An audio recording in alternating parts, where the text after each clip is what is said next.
Hoy hablaremos de pandillas, chanchullos y asesinos seriales en Bielorrusia. Habrá 5 historias, vamos allá. A finales de los años 90 del siglo pasado, Bielorrusia estaba atravesando un periodo de profunda transformación. La economía tambaleaba, el sistema político se volvía cada vez más autoritario y las fuerzas de seguridad obtenían cada vez más poder. Esto huele a algo familiar. En medio de esta incertidumbre y miedo, surgió una banda que luego simbolizó la unión del crimen con las instituciones estatales. Solo las fuentes oficiales dicen que este grupo cometió decenas de asaltos, así como secuestros y asesinatos, actuando con frialdad y un profesionalismo excepcional. Se trata de una organización criminal que fue liderada por Valery Ignatovich y que es conocida públicamente por su apellido, la Banda Ignatovich. Valery Ignatovich es un excombatiente de la unidad de élite del Ministerio del Interior, Almaz. Este combatiente tenía acceso a métodos de comunicación y contacto con personas que los civiles ni imaginaban. Explicaré que Almaz no es solo una fuerza especial para mayor claridad. Es una unidad creada para combatir el terrorismo y eliminar a criminales especialmente peligrosos. Sus combatientes recibían entrenamiento riguroso, como técnicas de combate con cuchillo, presión psicológica y eliminación silenciosa de objetivos. La banda de Ignatovich estaba compuesta por ese tipo de personas. Actuaban rápido, precisos y sin piedad. El propio Ignatovich es una figura bastante enigmática. Estos fragmentos de su biografía temprana, disponibles al público, no permiten entender nada sobre él. El año de nacimiento de esta persona suele ser aproximado. En los años 70 se sabe que luchó en Chechenia, aunque esto tampoco es del todo claro. Según algunos datos, Ignatovich desertó de las fuerzas de seguridad bielorrusas y se pasó al lado de los enemigos. Y este es uno de los momentos clave en su biografía, que más tarde se relacionará directamente con el caso más sonado en el que Ignatovich está involucrado. Primero, vayamos por partes. Valery Ignatovich sabía cómo desaparecer. Después de servir en Almaz, no solo desapareció, se esfumó por completo, no hay otra forma de decirlo.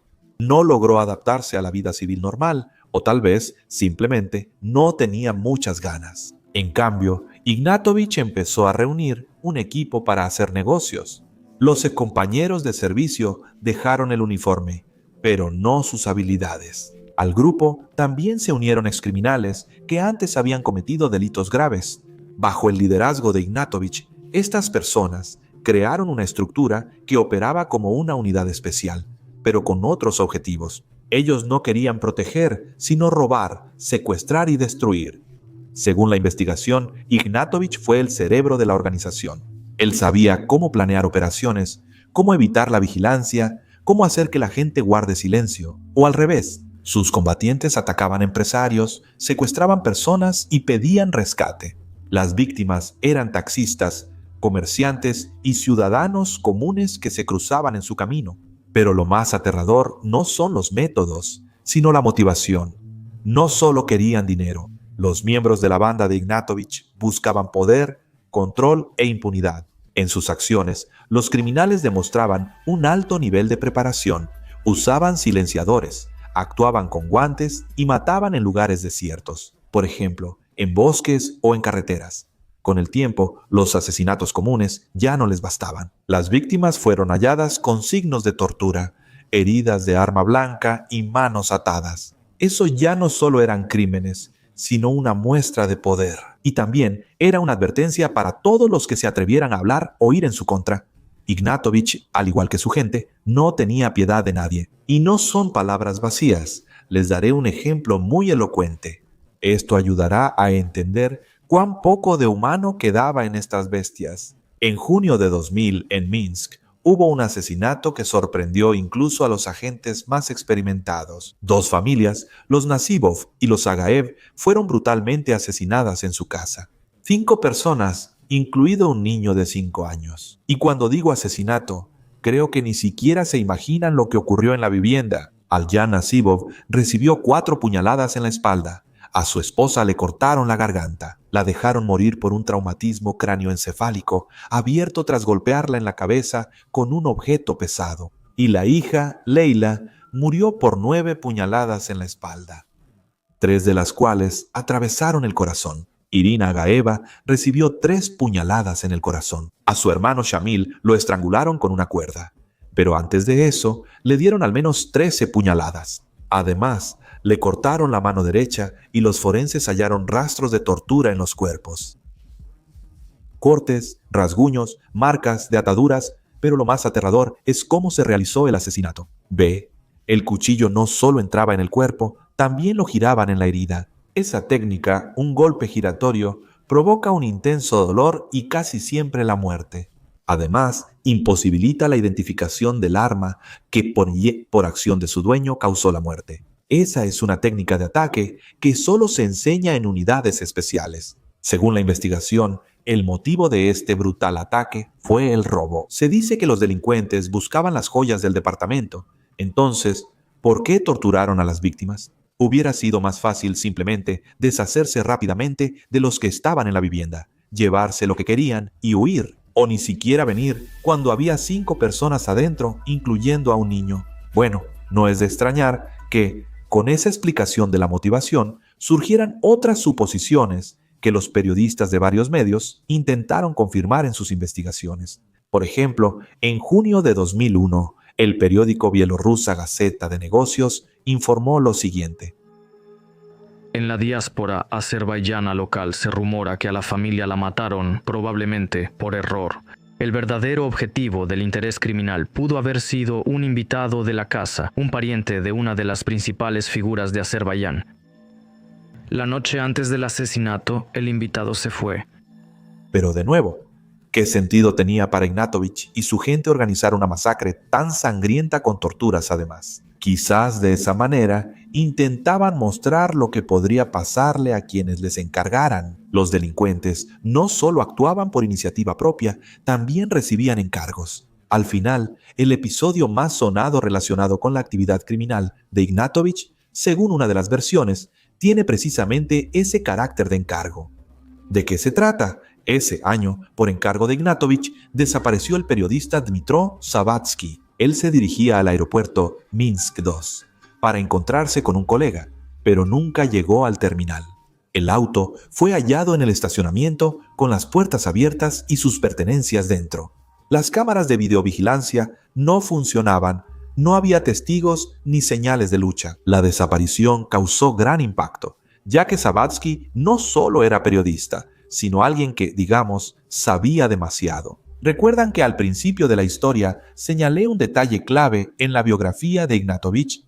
Ese que está relacionado con Chechenia. Pues bien, en el año 99, en el canal de televisión ORT, salió un reportaje en el que Savatsky afirmaba que Valery Ignatovich era un exsoldado de las fuerzas especiales bielorrusas que había luchado del lado de los combatientes chechenos. Según él, Ignatovich desertó de Almaz y se pasó al lado del enemigo. Y ese material se convirtió en una sensación. Pero, según la investigación, también se convirtió en una sentencia personal para el propio periodista. Existe una versión oficial. Ignatovich consideró el reportaje una humillación y amenaza. Él supuestamente guardó rencor y decidió vengarse. Junto con sus cómplices, el delincuente secuestró al periodista. Lo llevó al bosque, donde lo torturaron y luego lo mataron. Por cierto, el cuerpo no fue hallado. No hay confirmación ni pruebas, solo testimonios de la investigación. Tras la desaparición de Dmitro Savatsky, las autoridades bielorrusas iniciaron una investigación independiente. Ante la presión pública e internacional, las fuerzas de seguridad respondieron rápidamente. A las pocas semanas, los primeros sospechosos fueron detenidos, ex empleados del Ministerio del Interior relacionados con Valery Ignatovich. Al propio Ignatovich lo arrestaron en Moscú y lo extraditaron a Bielorrusia.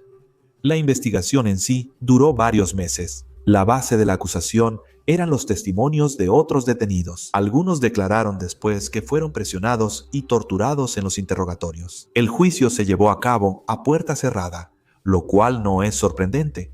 No se permitió la entrada a los periodistas. Los materiales del caso están clasificados. Y esto solo alimentó los rumores sobre si Ignatovich realmente era culpable. Tal vez lo usaron como un chivo expiatorio conveniente, O tal vez sus acciones son aún más aterradoras de lo que parece. Defensores de derechos humanos y periodistas independientes han cuestionado la objetividad del trabajo policial. Señalaron la ausencia del cuerpo, testimonios contradictorios y falta de transparencia en el proceso. Sin embargo, en el sistema judicial bielorruso, estas preguntas quedaron sin respuesta. Así sucedió también en el caso de Zavatsky. El caso fue cerrado, pero con varias lagunas. En 2002, Valery Ignatovich recibió cadena perpetua y varias personas más también fueron condenadas. Pero la sombra de la duda permaneció y junto con ella el miedo, porque si los periodistas de la televisión nacional pueden desaparecer sin dejar rastro, ¿qué se puede decir de la gente común? Por cierto, sobre ellos. Ignatovich y su grupo nunca fueron responsables del asesinato de la familia azerbaiyana en Minsk. Todo se debió a la falta de pruebas suficientes. Los investigadores cometieron errores procesales, testimonios dudosos e informes falsificados. Esa es toda la justicia. Muchos creían, y aún creen, que Ignatovich y su banda eran culpables. No actuaron solos. Detrás estaban quienes tenían acceso al sistema, base de datos, cámaras y órdenes. Pero probarlo era imposible. Quien intentaba investigar más perdía su empleo, sufría allanamientos o desaparecía del ámbito público.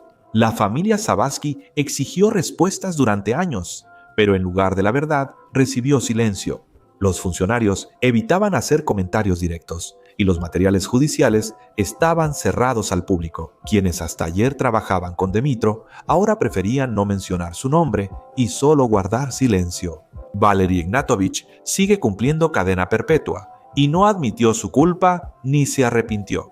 No concedió entrevistas. Dmytro Zavatsky sigue desaparecido.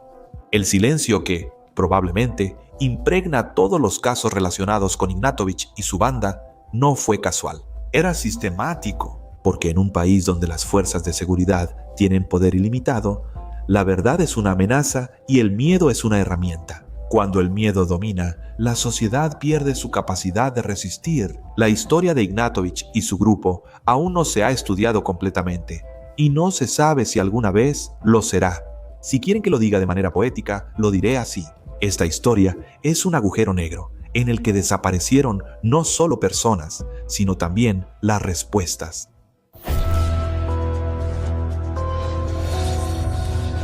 El 2 de julio de 1990, a plena luz del día, en la ciudad de Svetlogorsk, desapareció Sasha Aliseiko, de 13 años. El niño simplemente salió a caminar por el bosque, pero después de eso, nadie volvió a saber nada de él.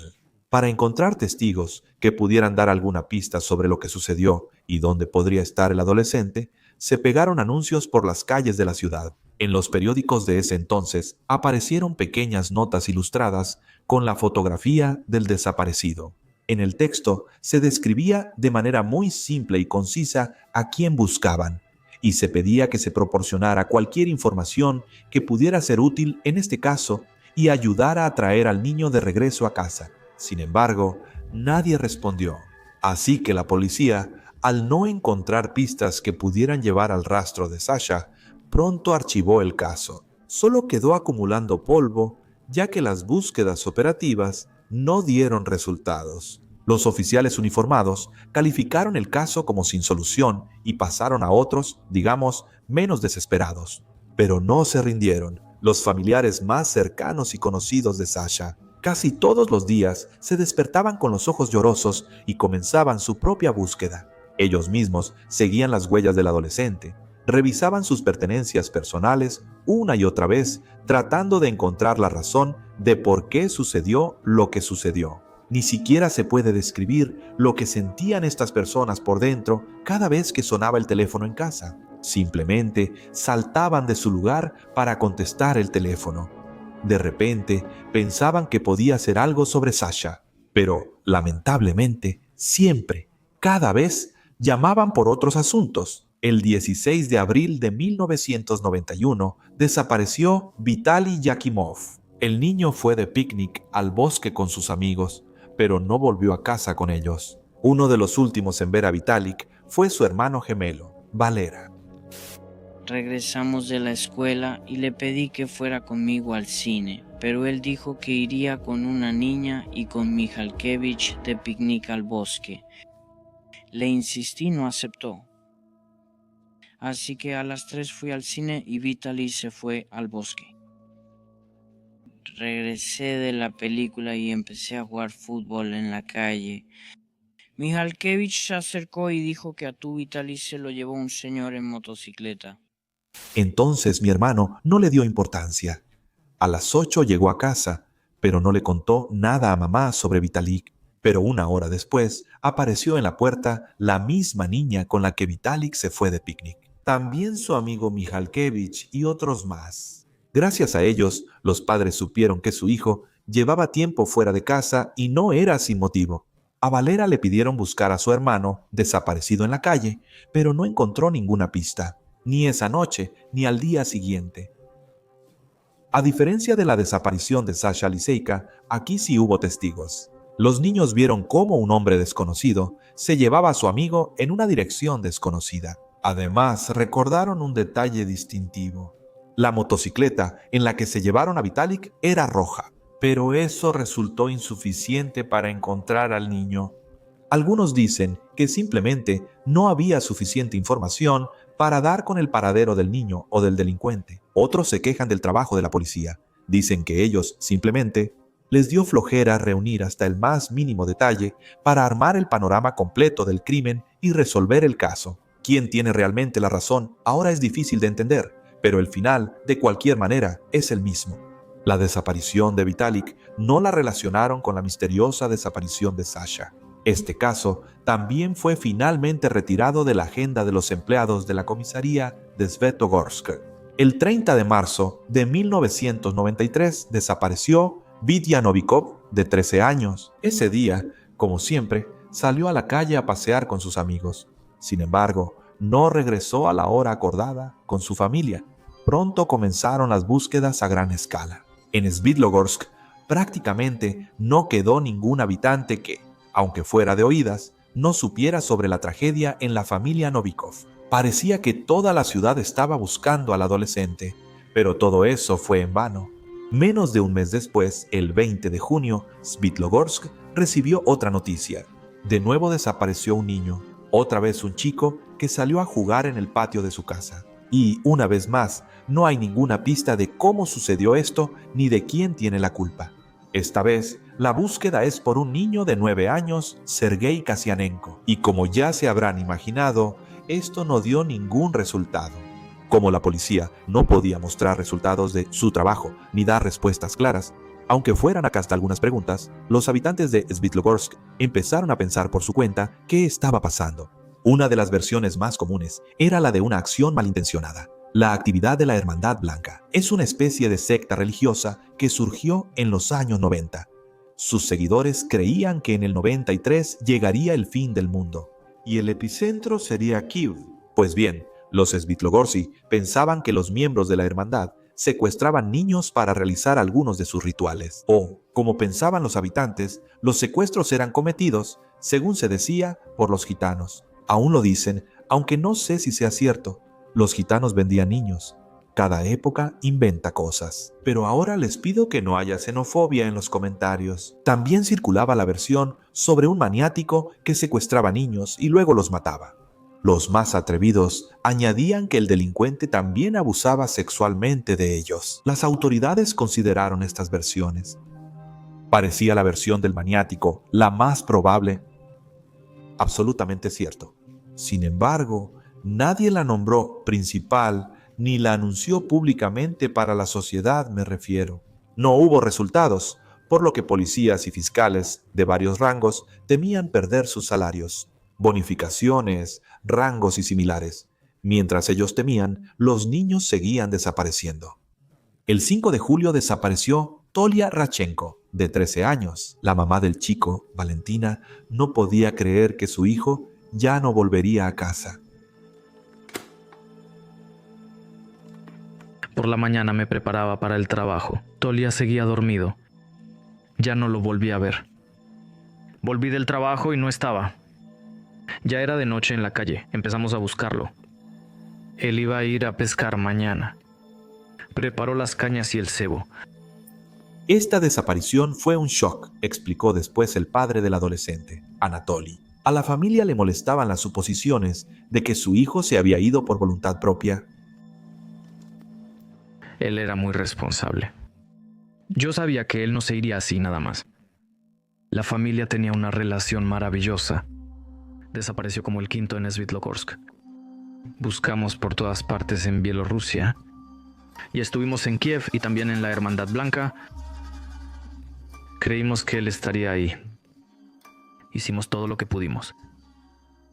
Al final, prácticamente todos los padres de Svitlogorsk empezaron a tener miedo de dejar que sus hijos salieran a la calle. En cambio, los habitantes empezaron a organizarse en patrullas vecinales. Varias personas patrullaban la ciudad todos los días. De hecho, comenzó el pánico. Los habitantes de Svitlogorsk llamaban a la policía por cualquier motivo al intentar atrapar a los culpables. En el patio del edificio apareció un desconocido. Llamada. Un hombre va hacia el bosque con un niño. Llamada. Bueno, el miedo estaba justificado, porque mientras tanto, el 9 de agosto de 1993, otra familia tampoco vio regresar a su hijo a casa. Vazhjanakiv, de 9 años, desapareció frente a su edificio. La policía volvió a demostrarlo, solo que no era capaz de hacer nada. Los habitantes de Svitlogorsk incluso se reunieron en una manifestación, exigieron a las fuerzas del orden que se movieran y no solo se quedaran sentados sin hacer nada. Finalmente, la búsqueda de los desaparecidos fue encargada a quienes en la dirección de las fuerzas del orden de Bielorrusia consideraban simplemente los mejores. Por ejemplo, la investigación fue encabezada por el investigador principal de casos especialmente importantes ante el fiscal general de la República de Bielorrusia, el señor Jacek Brolich, pero la gente estaba desesperada, así que incluso involucraron a psíquicos y adivinas en el proceso de búsqueda. Sin embargo, como pueden imaginar, había poca verdad en sus palabras, pero, como siempre, el deseo de hacerse publicidad y ganar dinero a costa del dolor ajeno era más que suficiente. Pero, como suele suceder, fue una casualidad la que ayudó a avanzar el caso. En el verano del 93 desapareció Sergei Kasianenko, de 9 años. A diferencia de los demás niños, ese otoño encontraron a Sergei, aunque, lamentablemente, muerto. Un habitante local encontró por casualidad sus restos cerca de la estación de las víctimas. Te me acercas a algo así, Vasiliev. Como diputado, dice, encontré el cadáver de un niño en el bosque.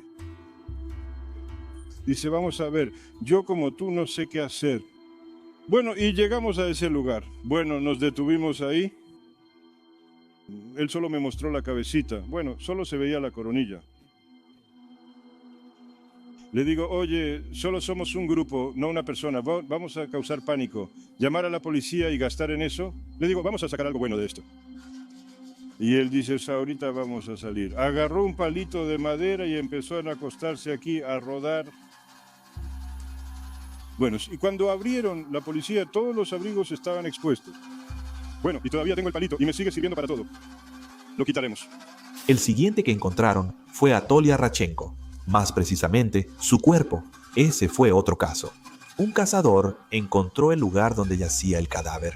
Las esperanzas de que los otros niños desaparecidos estuvieran vivos se desvanecían cada vez más. Ni los cuerpos hallados ayudaron a la policía a encontrar al delincuente. Pero otro caso finalmente los llevó hasta él. En la noche del 24 de abril de 1994 en Bielorrusia, detuvieron al delincuente. Intentó robar 170 litros de diésel de un autobús. Este robo intentó cometerlo un residente de 25 años de Svetlogorsk llamado Igor Mirienkov. Resultó que este joven ya había tenido problemas con la ley antes. Unos años antes, atacó a una mujer con un arma, por lo que terminó tras las rejas. Bueno, después de cumplir su condena, como pueden imaginar, no se volvió una persona respetuosa de la ley. Y teniendo en cuenta ese hecho en su biografía, los policías decidieron, digamos, vigilar a Mirienkov más de cerca. Empezaron a investigar dónde vivía el joven, a dónde iba y con quién se relacionaba. Y esto fue lo que descubrieron. En la cárcel, a la que fue por su primer delito, Mirienkov se comportó bien y, de acuerdo con las reglas y normas de ese entonces, tenía derecho a salir fuera de la institución correccional. El criminal supuestamente visitaba a su madre por 3 días, pero hay un detalle importante. Las fechas de esas visitas coincidían con las fechas en que desaparecían niños. Además, Miriyenkov tenía una motocicleta. Recuerden que los testigos del secuestro de Sasha Aliseika dijeron de inmediato que el hombre que se llevó a su amigo en una dirección desconocida iba en una Jaguar roja. En ese momento, entre los motivos para decir que Miriyenkov era el maniático, también se citó su orientación sexual. Testigos del criminal afirmaron que Miriyenkov es gay.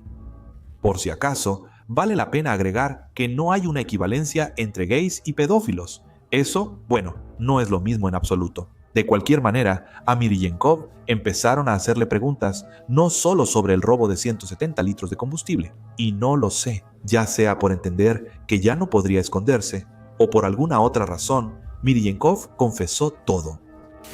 Yo declaro que durante varios años de la ciudad de Svitlogorsk fueron secuestrados por mí. adolescentes con intención de violencia y asesinato. Estas palabras fueron grabadas en mayo del 94 y ya en julio de ese mismo año encontraron el cuerpo de Vasia. El delincuente llevó a los agentes a ese lugar. Resultó que el cadáver lo enterró cerca del lugar donde antes había escondido bajo tierra el cuerpo de Tolia Radchenko. La investigación duró casi un año.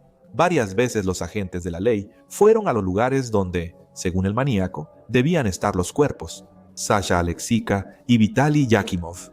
No hubo resultados y el cuerpo de Vitalik nunca apareció. Y hasta el día de hoy, las búsquedas ya llevan varios años suspendidas. Durante la investigación del proceso judicial, se logró arrojar luz sobre cómo el maniático atraía a sus víctimas a la trampa. ¿Y qué hacía después con ellas? Aunque el criminal parecía muy común, podías pasar junto a él sin notarlo. Sabía cómo entablar una conversación.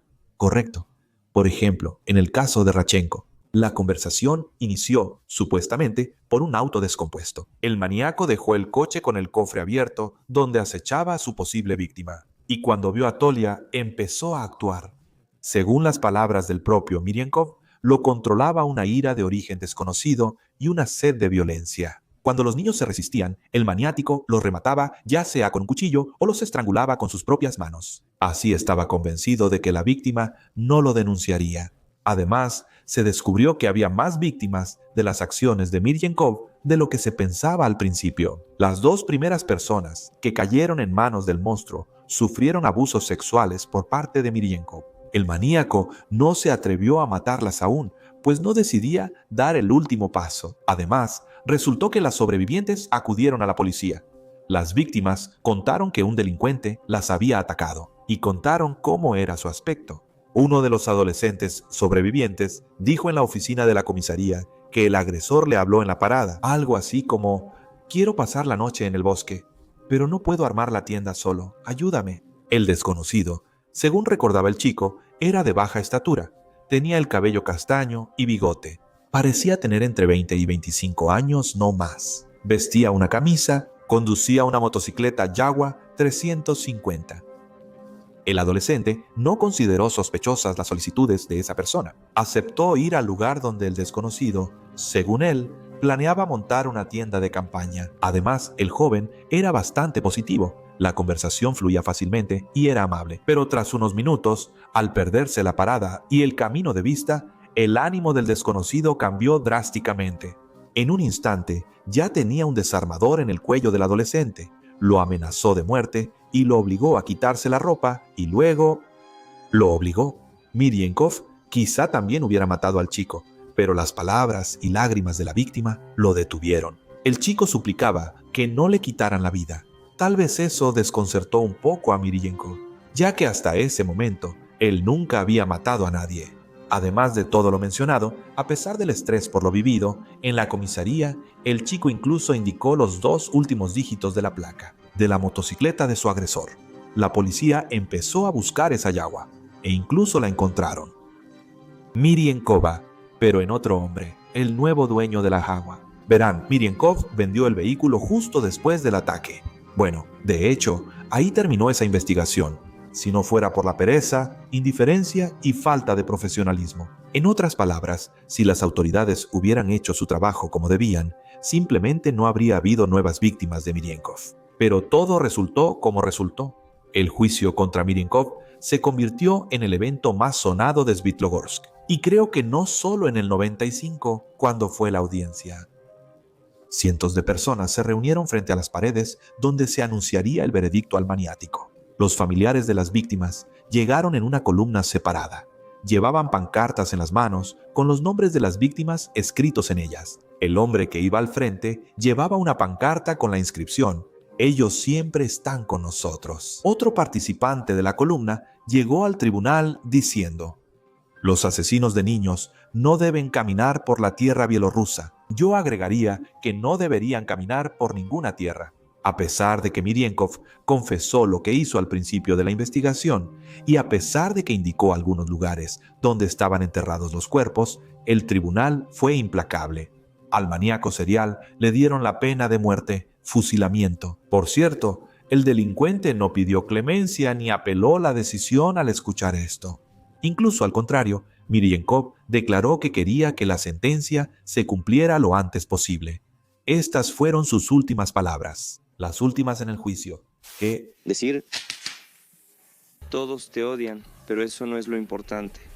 No tengo derecho a pedirle perdón a nadie en este momento. Simplemente, ni siquiera humanamente tengo derecho. Porque eso no se perdona. Pero aún así quería, para que al final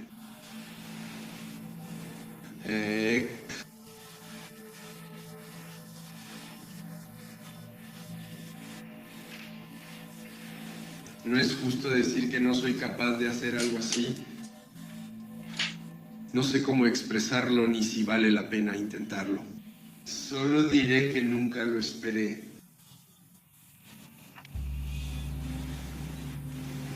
Para nosotros, otra sentencia es como una condena a muerte.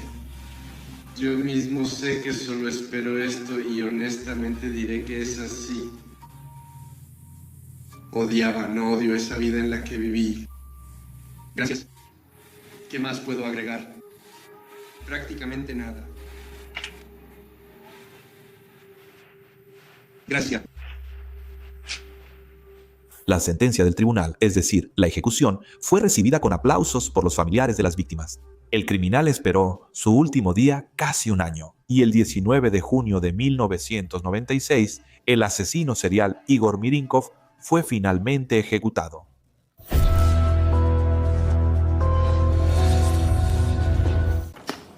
Pedimos disculpas a los ciudadanos por el hecho de que una persona así estuvo en nuestras filas.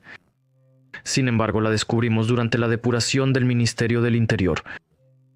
No sé de qué honor del Ministerio del Interior de Bielorrusia habla el exjefe de esa institución, pero estoy 100% seguro de que realmente tenía motivos para disculparse. Los agentes de la ley de allá no pudieron reconocer durante años a un maníaco serial en sus filas, quien aterrorizaba la ciudad de Grodno. Esa persona, por la que se disculpó el jefe del Ministerio del Interior en 2007, es el señor Alexander Serhichik. En su momento, ante la falta de información sobre su vida real, Serhichik podía considerarse un ejemplo a seguir. A pesar de que, digamos, no nació en la mejor familia, su padre era alcohólico, Serhichik logró, como se dice, superarse a sí mismo. Le esperaba un trabajo poco prometedor como chofer en una empresa rural, ya que esa fue la especialidad que Serhichik obtuvo con su diploma. Sin embargo, en algún punto decidió cambiar todo radicalmente. Ingresó y se graduó con honores en la Academia del Ministerio del Interior de Bielorrusia. En pocos años ya estaba puliendo sus charreteras de teniente mayor de la policía. En el apogeo de su carrera, Serhichik trabajaba como comandante de una compañía en el departamento distrital de Grodno del Departamento de Seguridad del Ministerio del Interior de Bielorrusia. La referencia en el trabajo es impecable. Responsable, siempre cumple con las obligaciones que se le asignan. En casa, por supuesto, lo esperaba una familia ejemplar, su esposa y 2 hijos. Solo hay un pequeño problema peludo. Todo esto es una fachada, la empresa detrás de la cual se escondía el ladrón de autos, violador y asesino en serie. Abril de 2000. En ese tiempo, Bielorrusia fue impactada por una noticia espeluznante. Un desconocido atacó y torturó sin piedad a una joven de 21 años durante mucho tiempo. La golpeó, la agredió sexualmente y luego la estranguló. Pero ni siquiera ahí se detuvo. Verán, al final el delincuente roció el cuerpo con gasolina y le prendió fuego. La policía no encontró nada entero junto a los restos, todas las pertenencias personales de la víctima. El atacante, cuando se fue, se llevó todo lo valioso que ella tenía, dinero en efectivo y joyas. Todos comentaban este trágico suceso en todas partes. Sergichik también hablaba de ello, tanto con sus colegas en el trabajo como con su familia en casa. Pero hablaron de ello y luego lo olvidaron. No lograron atrapar al asesino de la chica. Los agentes de la ley simplemente no pudieron identificarlo. El caso se convirtió en uno de los no resueltos. ¿Pero qué pasaba en la vida de Sergichik? Mientras tanto, bueno, en realidad, de todo un poco. En el trabajo, por ejemplo, lo atraparon varias veces robando. Para Sergichik, eso era algo habitual. En el Ministerio del Interior simplemente no lo sabían. Cometió su primer robo siendo chofer en el pueblo. En ese entonces, robaba garajes, de donde usualmente se llevaba autopartes. El cambio de área de trabajo no influyó en absoluto en ese hábito delictivo. Así que, al comenzar a trabajar en las filas del Ministerio del Interior, Sergichik siguió robando, aunque ahora había distintos tipos de armas y autos. Todo pudo terminar cuando atraparon al funcionario en el acto. Parecería que nada sería más lógico que despedirlo del tribunal en ese caso. Si no lo saben, yo les diré. Lo más lógico sería llamarlo para hablar, amenazarlo con el dedo y dejarlo ir con una advertencia. No lo vuelvas a hacer. Nunca. Al menos, eso fue lo que decidió la dirección para los Sergios. Consideraban al ladrón un empleado prometedor. Los que roban no descansan y él continúa haciéndolo. Con el tiempo, se descubrirá que en 14 años de esa actividad, robó bienes por más o menos $900,000. En la vida personal del hombre también hubo ciertos cambios. Esposas, hijos, claro, eso está bien, pensaba él. Tener una amante es aún mejor. En 2000 ese rol fue para Svitlana Pirska, de 31 años. Para Sergichik, esa relación era interesante más allá de la atracción sexual y romántica. Pirska era el encargado del almacén en la planta de carne de Grodno. Y eso, a su vez, era una base para iniciar un negocio. Ilegal, claro, pero rentable. En la relación con Pirska, para Sergichik había una desventaja. La mujer quería que él dejara a su familia y se casara con ella. Esa visión no le agradaba a Sergichik. Por lo tanto, cuando encontraron a Pirska ahorcada en su propio departamento, él suspiró aliviado. La policía concluyó pronto que fue suicidio. Así terminan sus vidas. Y al hecho de que desapareció dinero en efectivo del departamento, básicamente nadie le prestó atención. En julio del año 2000, las noticias volvieron a hablar de un crimen. Un desconocido mató a Lyudmila Kodik, de 19 años. Su cuerpo fue sacado del río Neman. Los forenses determinaron que antes de morir, la joven había consumido alcohol y había tenido contacto sexual. Además, su cuerpo estaba cubierto de moretones y tenía una marca de cuerda en el cuello. Durante el registro de la vivienda de la víctima, se descubrió que el departamento había sido robado. El delincuente usó las llaves del bolso de su víctima para abrir la puerta principal. Se llevó dinero en efectivo y varias medallas de un militar que alguna vez vivió allí. No se logró encontrar al atacante. Al mismo tiempo, Sergichik seguía engañando a su esposa y empezó a beber con más frecuencia. Además, empezó a tener estallidos de ira con más frecuencia. Comenzó a comportarse de manera más dura y agresiva. Por ejemplo, en el año 2001, golpeó a varios detenidos porque estaban bebiendo alcohol en lugares públicos. Además, el hombre también se llevó las pertenencias que ellos tenían en los bolsillos. Y en noviembre de 2003, Sergichik golpeó a un detenido justo en su lugar de trabajo y usó un gas pimienta contra él. Simplemente porque sí, la situación se volvió crítica y la víctima llamó a una ambulancia. Pero incluso en los casos descritos anteriormente, así como en este, el empleado del Ministerio del Interior se salió con la suya. El caso fue encubierto, Pero la situación cambió radicalmente en 2005. En febrero de ese año, la policía y los forenses llegaron al departamento de Natalia Basis. Ese fue el lugar del crimen. En la bañera yacía el cadáver de la propia señora Basis. La escena en el departamento era deprimente. El aire olía mucho a alcohol. La mujer se llenaba de manchas. Tenía marcas de golpes y abuso sexual. El arma homicida era inusual. Era un sostén. Lo hallaron rápido. Con él el delincuente estranguló a su víctima. Otra vez se llevaron todo lo valioso del departamento. Los agentes de la ley que comenzaron a investigar el caso notaron varios detalles interesantes. En primer lugar, descubrieron que Basis era la amante de un policía que era amigo de Serhichik.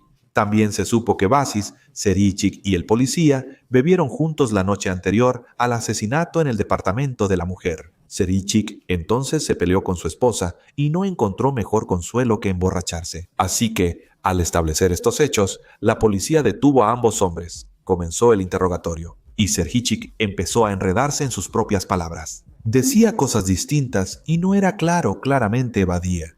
Las sospechas sobre él aumentaron y se confirmaron con los resultados de ácido desoxirribonucleico que probaron que Serhichik dejó mucho de su material biológico en la escena del crimen. En particular, se encontraron huellas dactilares en la botella con la que golpearon a Basis en la cabeza.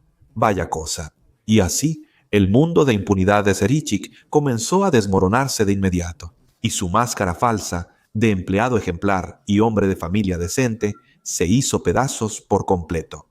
Negar su culpabilidad en el asesinato ya no tenía sentido para Basis, pero para los asesinos todo empeoró aún más cuando la muestra de su ácido desoxirribonucleico fue comparada con las muestras encontradas en los cuerpos de otras víctimas, aquellos en los que las circunstancias del asesinato eran similares al caso de Basis: alcohol, golpizas, abuso sexual y robo de objetos de valor. Hubo varias coincidencias. Por ejemplo, durante 3 años quedó sin resolverse el caso de un doble asesinato que ocurrió en octubre de 2002 cerca de Grodno. La escena del crimen parecía sacada de una película de detectives sombría. Un lugar desierto, un automóvil, 2 cadáveres en la cajuela. La pareja asesinada, Víctor Siritse y Elena Turchenik, estaban atados con un cable de remolque. A la mujer la estrangularon, antes la golpearon y la agredieron sexualmente. Al hombre lo mataron de un disparo. La bala lo alcanzó por el parabrisas.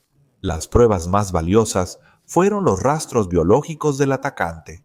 En 2002 no se halló ninguna coincidencia en la base de datos, pero en 2005 los investigadores tenían a su disposición muestras de biomaterial de Serhichik y quedó claro, la pareja atada, encontrada muerta en la cajuela, era obra de sus manos. Incluso más. Al reabrir la investigación, las autoridades concluyeron que Serhichik no actuó solo. El cómplice que se ofreció a ayudarlo resultó ser su sobrino, Dmitro Barkov, de 18 años. Aquella noche de octubre de 2002, ellos estaban buscando intencionalmente a alguien para atacar.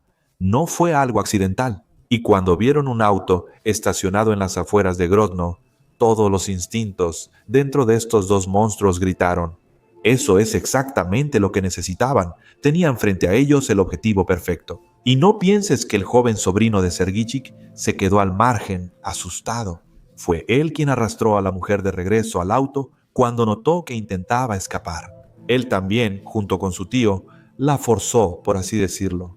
Estoy censurando, pero ya entendieron. Después de saciar su sed de violencia, sangre y sufrimiento, los delincuentes se llevaron todo lo valioso y luego huyeron de la escena del crimen. Así que, en el lugar del sospechoso, Serhichik empezó a detallar, de manera fría y arrogante, dónde, cómo y cuándo mató a cada persona. Las víctimas eran principalmente mujeres, justamente aquellas de las que hablé al principio de la historia. El método de ataque casi no cambiaba. Serhichik las emborrachaba, golpeaba y forzaba, al final las estrangulaba y si podía, se llevaba objetos de valor y dinero en efectivo. El delincuente siempre cargaba una bolsa con una pistola, cuchillo y cuerda. Ese era como su equipo de combate invariable. En total, el maníaco confesó haber matado a 11 mujeres y a un hombre. Serhichik solía arrojar los cuerpos al río Niemen o quemarlos. Pero lo curioso es que solo se le acusó formalmente por 6 episodios. En otros casos, nunca hallaron los cuerpos de las víctimas. Por eso, las autoridades no tenían pruebas concluyentes contra este maniático. Por supuesto, debido a lo que hizo, Sergichik fue enviado a una evaluación psiquiátrica. Pocos comprendían cómo un hombre exitoso, con esposa e hijos, podía ocultar por años ser un maniático serial. Pero normalmente es ahí donde se esconden, por si acaso. Para sorpresa de muchos, los expertos declararon competente a Sergichik. No tenía esquizofrenia ni ningún otro problema serio de salud mental. Pero entonces, ¿por qué mataba? Solo se suponía que era porque sentía impunidad por delitos menores. No podía parar, era como decir, atrápenme si pueden. Se sugirió que la agresión se debía al odio hacia las mujeres, originado en el odio a su madre.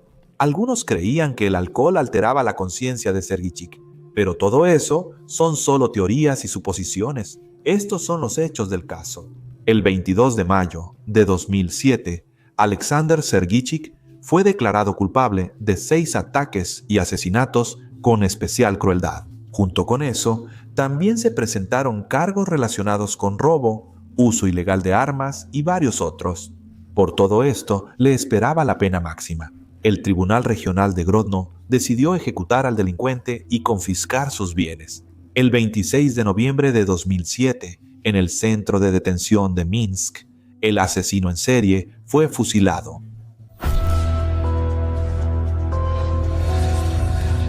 Eduard Lykov no era un maníaco en el sentido clásico. Él no mataba por fantasías sexuales, no jugaba con los cuerpos. Su crueldad era un poco diferente, silenciosa, cotidiana, fría. Él, por así decirlo, eliminaba a quienes, según él, habían cruzado la línea. Pero ¿cómo entender dónde está el límite para alguien que prácticamente no se separa del vaso? Lykov, a primera vista, es una persona común. Simplemente un hombre encorvado y callado que empezó a parecer mayor de lo que realmente era. Y muy rápido. A menudo se ven personas así en la fila para comprar vodka. Pero, como resultó, detrás de esta apariencia gris se escondía un verdadero verdugo, agresivo y absolutamente despiadado. Lykov nunca fue un ciudadano ejemplar de Bielorrusia. Solía quejarse de su dura infancia, pobreza e injusticias. Sin embargo, lo único que el hombre hizo para cambiar la situación fue involucrarse en el crimen. Los robos y el vandalismo fueron sus compañeros desde joven. Así que, digamos, conoció el mundo de las rejas rápido y luego regresó varias veces a prisión por delitos reincidentes. Al inicio de los 2000 y con 40 años, Lykov se convirtió en un desempleado con adicción al alcohol y después en una persona sin hogar. Pero en realidad, la casa no es que le hiciera mucha falta al hombre, ya que le gustaba, digamos, quedarse en casas ajenas. Por ejemplo, en el otoño de 2000, Lykov llegó al pueblo de Kirshá a visitar a un viejo amigo suyo, un conocido, Víctor Gladky. Alguna vez estuvieron juntos en la colonia. Ahora simplemente se sentaban a tomar una copa. Hablaban y recordaban la zona. Víctor empezó a presumir, diciendo que todo le iba bien. Vive con su madre y tiene un huerto. Todo está tranquilo. Esto enojó a Lykov. La discusión borracha se convirtió en una pelea. Lykov agarró un tronco de madera y empezó a golpear a Víctor en la cabeza. Usó una plancha. Al oír los gritos de su hijo, su madre anciana corrió a ayudarlo. La mujer intentó detenerlo de alguna manera, pero fue en vano. Incluso peor. Ahora ella se convirtió en el objetivo. La mujer. Enojado con la que le impedía terminar lo que había empezado, Lykov tomó un cuchillo de cocina y apuñaló varias veces a la mujer. Después regresó con Gladky, que gemía de dolor, y lo remató con un hacha. El asesino dejó el cuerpo de su compañero en el sofá y el de su madre en otra habitación. Después de que el asesino abandonó la escena del crimen, otro hombre llegó al lugar. A casa regresó el hermano de Gladky, Mijail. Otra versión dice que dormía en la casa y solo despertó tras pasarle la borrachera. Pero sea como sea, Mijail pensó que su hermano había matado a su madre y que él, su hermano, después de lo que hizo, simplemente se fue a dormir al sofá. Desesperado, el hombre agarró un hacha y golpeó varias veces más el cuerpo ya muerto de su hermano. Pero eso no fue todo. Mijaíl llamó a la ambulancia y policía al lugar del crimen, y los investigadores resolvieron rápidamente este caso. Concluyeron que Víctor Gladky mató a la madre y luego su hermano Mijaíl lo asesinó. Al final, enviaron al último a prisión por 8 años y el verdadero asesino siguió libre. Y 2 años después, organizó una nueva masacre sangrienta. Esta vez, todo ocurrió en el pueblo de Grodno. Lykov entonces se mudó a vivir con Natalia Kashpirova. Ya fuera por amor o solo por compañía para beber, en otra reunión, el 10 de junio de 2004, llegó un viejo conocido de la pareja, según algunos, excompañero de Kashpirova. Luego, copa tras copa. Parecía algo habitual para este trío. ¿Qué podría salir mal? Lykov, por ciertas razones, empezó a celar a Kashpirova por su invitado. Empezó a sentir tantos celos que agarró un cuchillo y apuñaló al hombre en la espalda. 11 veces. En un instante, Lykov tomó un hacha y la hundió 3 veces más en el cráneo del invitado que odiaba. El delincuente descuartizó el cuerpo y lo enterró en el bosque. Amenazó a la mujer como diciendo, si le cuentas a alguien, serás la siguiente. Cumplió su palabra. Todo sucedió después de 7 años. En 2011, Lykov, ya sea que todavía, o de nuevo, después de decenas de separaciones, vivía con Kashpirova. Su estilo de vida no cambió. Un día sin alcohol era un mal día. El 19 de marzo hubo alcohol. Junto con él vinieron los insultos y las peleas. Kashpirova le reprochaba a Lykov que era un parásito y decía que le contaría a quien fuera necesario sobre lo que pasó hace 7 años. Bueno, Lykov, en silencio, agarró las pesas y golpeó a la mujer 2 veces en la cabeza. Al final, el atacante estranguló a la mujer, llevó el cuerpo al baño y lo cubrió con ropa. Se quedó viviendo en el departamento de la víctima por unos días más. Bebía, llamaba a conocidos y salía de la tienda actuando normal. Los vecinos llamaron a la policía en cuanto olieron a cadáver. Cuando las autoridades entraron, los asesinos ya no estaban allí. Él se fue a la región de Minsk. Meses después, Lykov volvió a tener sangre en las manos, pero esta vez la víctima fue accidental. En el pueblo de Zdanovichi, el monstruo conoció a un pensionado de 74 años llamado Grigorenko. Resultó que tenían algo en común, el amor por la bebida. El 18 de septiembre ya parecían viejos conocidos. Mientras bebían, hablaban de la vida, los problemas y otras dificultades. Después ocurrió lo mismo que antes. Grigorenko dijo algo que no le gustó nada a Lykov. Primero fue una discusión verbal, luego una pelea. Lykov literalmente se volvió loco. Agarró lo primero que encontró y empezó a golpear al pensionado con eso. 6 golpes en la cabeza con un tubo de metal provocaron la muerte del anciano. El asesino no se desconcertó. Sacó varios billetes de los bolsillos del anciano y se fue. Pero esta vez lo detuvieron y casi de inmediato, aunque no es que antes Lykov se hubiera escondido especialmente en algún lugar. Tras ser detenido, el asesino empezó a hablar. Tranquilo, casi indiferente, comenzó a hablar de otros asesinatos, como si narrara la vida de alguien más. Lo relataba, no negaba nada y no pedía perdón. Lykov fue declarado cuerdo. Con un matiz, los médicos determinaron que sufre de una excitabilidad y agresividad aumentadas. Sin embargo, esto no lo exime del castigo. En el juicio, Lykov se sentó en silencio, con la mirada baja. No pidió perdón, sino cadena perpetua. Pero el Tribunal de Bielorrusia dictó la pena máxima, fusilamiento. En noviembre de 2014 se ejecutó la sentencia, sin anuncios, fecha exacta ni tumba. A los familiares, que llevaban mucho sin contactar a Lykov, solo les llegó una carta. La sentencia ha sido ejecutada.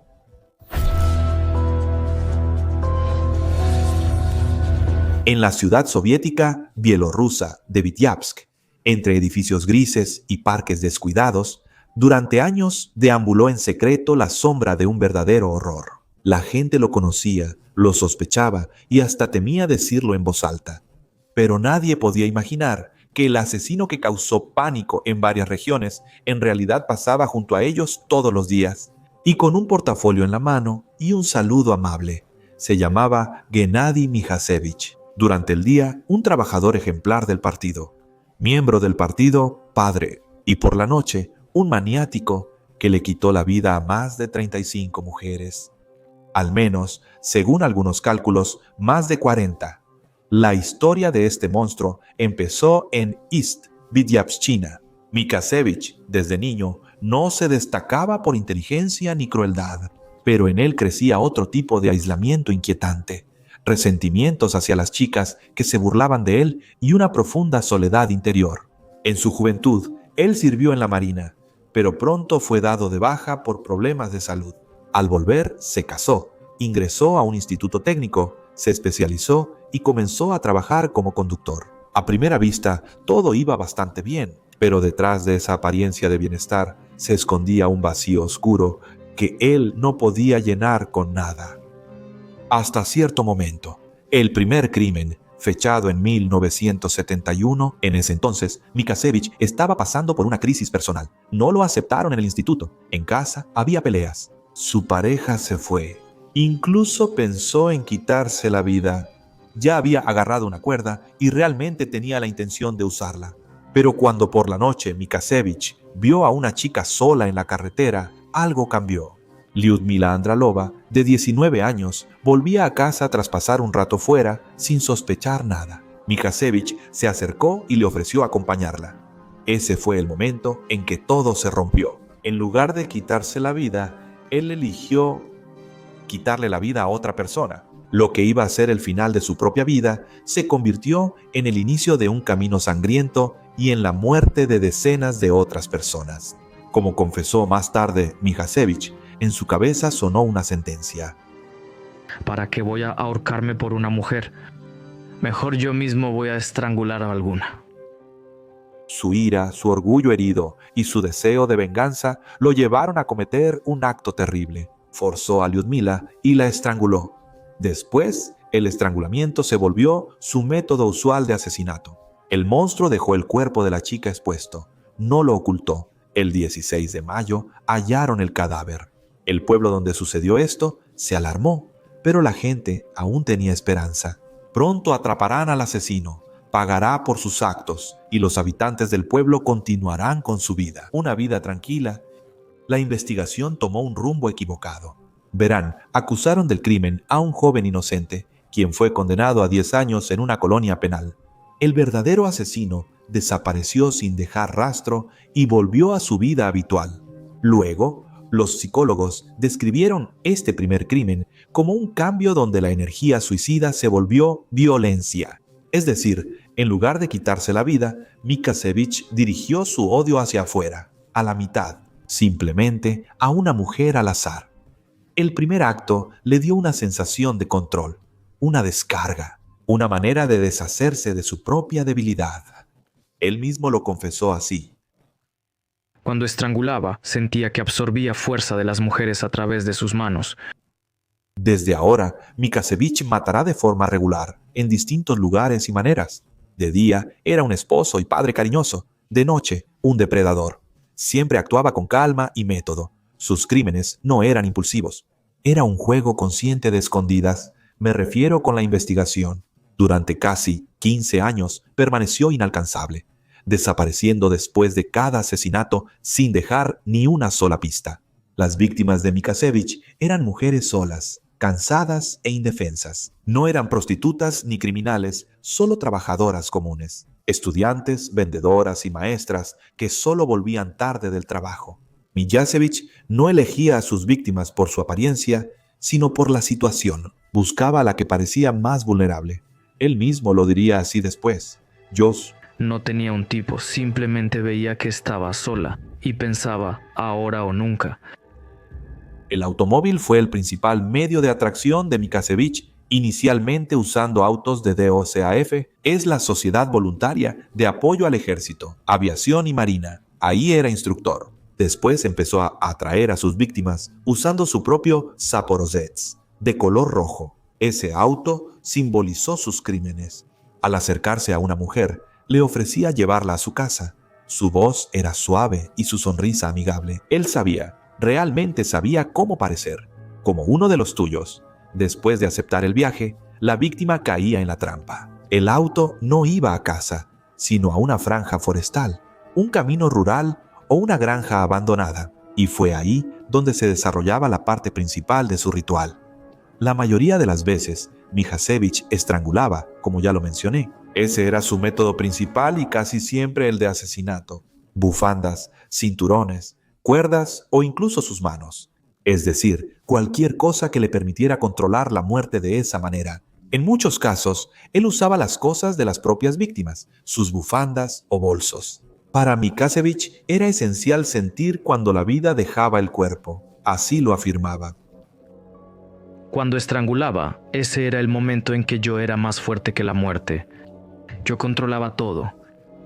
A menudo, antes o justo después del asesinato, Mijasevich forzaba sexualmente a la víctima. Es decir, en algunos casos, los expertos encontraron rastros de necrofilia, aunque oficialmente nunca se informó de esto en la prensa soviética. Mijasevich registraba a las mujeres y se llevaba joyas o cosas banales, como linterna, polvo compacto o aretes baratos. Algunas de ellas las llevaba a casa como regalos para su esposa. Por cierto, a ella le decía que esas cosas se habían quedado después de los entrenamientos, fuera lo que fuera que eso significara. La mujer misma no quería profundizar en los detalles. Una vez me regaló un reloj. Dijo que lo encontró en la calle. No pregunté. Mijasevich prestaba especial atención a las huellas, o más bien a cómo no dejar ninguna. Como mecánico y conductor experto, sabía cómo evitar huellas dactilares, rastros de llantas y limpiar rastros de semen tras tomar a la víctima por la fuerza. También aprovechaba su conocimiento del terreno. En varios kilómetros alrededor de Vitebsk, conocía casi todos los senderos y edificios abandonados del bosque. Esta precaución confundía la investigación en sus suposiciones. Eran asesinatos en serie, pero al mismo tiempo, nada indicaba que fuera un solo autor, un solo culpable. Al final de su, digamos, carrera, Mijasevich incluso intentó entrar en el campo del juego político. Sí, tras un asesinato en 1985, los investigadores encontraron en la boca de la víctima una mordaza con una inscripción. Lo que lo hace aún más aterrador es que Mijasevich observaba cómo lo buscaban a él mismo. Leía los periódicos, revisaba los errores policiales y aprendía a actuar con mayor cautela. Y lo más aterrador, comenzó a adaptarse al llamado estrangulador imposible de atrapar, inventado por los propios agentes de la ley. Por eso imitaba cartas del maniático y dejaba notas para confundir aún más la investigación.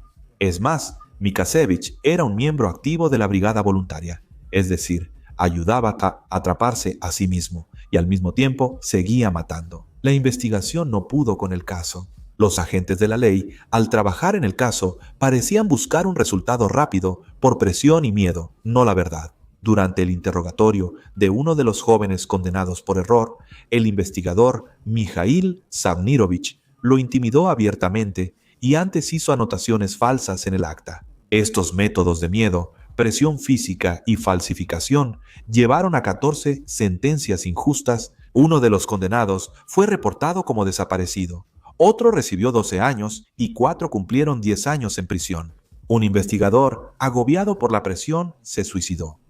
Estas muertes son otra mancha sangrienta en la conciencia del sistema que anteponía los informes a la verdad. Mientras tanto, Mijasevich seguía viviendo una vida normal. Sus hijos jugaban en el patio, los vecinos lo invitaban a reuniones. Y nadie sospechó ni por un momento que en una de las habitaciones de esa modesta casa, por las noches, se gestaban los planes del siguiente crimen. Lo atraparon recién en 1985 y fue gracias a una casualidad. Una de las cartas del maniático despertó sospechas en el nuevo investigador. Puso atención a la mecanografía, el tipo de letra y la disposición de símbolos. Resultó que la carta fue escrita en una máquina de escribir de la empresa donde trabajaba Mijasevich. Se dice que cartas y nota fueron escritas a mano, y los especialistas en grafología pudieron demostrar que el autor era la misma persona. En total, se revisaron más de 556,000 muestras y solo se encontró una coincidencia. De manera sorprendentemente poética y clara, así se expresaron las autoridades al respecto. O quizá uno, aunque no se sabe con certeza, De todas formas, los autores del informe final de la KGB sobre Mikasevich lo afirmaron. Aquel que pedía buscar justicia resultó ser el principal asesino. Tras su detención, Mikasevich confesó todo de inmediato, fríamente y sin remordimientos. No pidió piedad ni lo negó. Hablaba de los asesinatos como si contara cómo arregló un auto. Incluso se ofreció a ayudar a encontrar los cuerpos aún no descubiertos. Llevó a los investigadores a las escenas del crimen como si simplemente estuviera dando un recorrido. En 1987 se llevó a cabo el juicio. Por supuesto, en él se escuchó el informe de la pericia del Instituto Serbio. Sus especialistas debían determinar si Mikasevich era imputable. Aquí hay una cita del documento. Él presenta rasgos psicopáticos de carácter y tendencia a las perversiones sexuales. No se observaron alteraciones del pensamiento, la memoria, la emocionalidad ni la capacidad crítica. Él entendía lo que hacía y podía controlar sus acciones. En base a lo establecido, Mikasevich fue declarado completamente imputable. Al concluir el proceso judicial, el maniático habló abiertamente. Cuando tenía contacto con una mujer, sentía como si me invadiera un terrible mareo en el que las estrangulaba y mataba. Después del asesinato sentí alivio. Mikasevich recibió la pena máxima, la sentencia de muerte, pero incluso entonces quedó el mismo vacío opresivo. El maniático no se arrepintió. Sus últimas palabras fueron tranquilas, casi indiferentes, no como alguien que acabó un trabajo propio. La sentencia se cumplió en septiembre de 1987 o principios de 1988 según fuentes. Mikasevich fue fusilado, al igual que algunos inocentes a quienes encontraron en su lugar. Tras la ejecución de Mikasevich, muchas familias por fin pudieron descansar.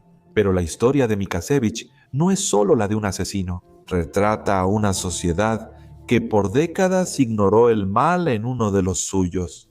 Historia de investigadores que cedían ante la presión y jueces que optaban por soluciones fáciles, y de un sistema que cubría sus fracasos con las vidas de otros, literalmente. Y además es un recordatorio. El caso, los verdaderos monstruos no siempre se ven como en las películas, pueden vivir justo detrás del escenario, sonreír, saludar, tal vez incluso desde la televisión o canales de Telegram, quién sabe.